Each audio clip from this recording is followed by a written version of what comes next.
guys, what's up? So in this quick video I'm going to show you how you can get this cartoon style filter on Snapchat. So this is the filter. To get this filter on Snapchat, what you have to do,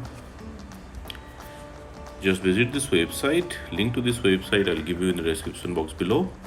So here in this website you will see the snap code for this filter. If you're browsing this website in your laptop or PC, you can scan the snap code with your Snapchat mobile app. And if you're browsing this website in your mobile, just tap on the snap code and open it with Snapchat. Okay, you will see this pop-up, unlock for 48 hours, tap there.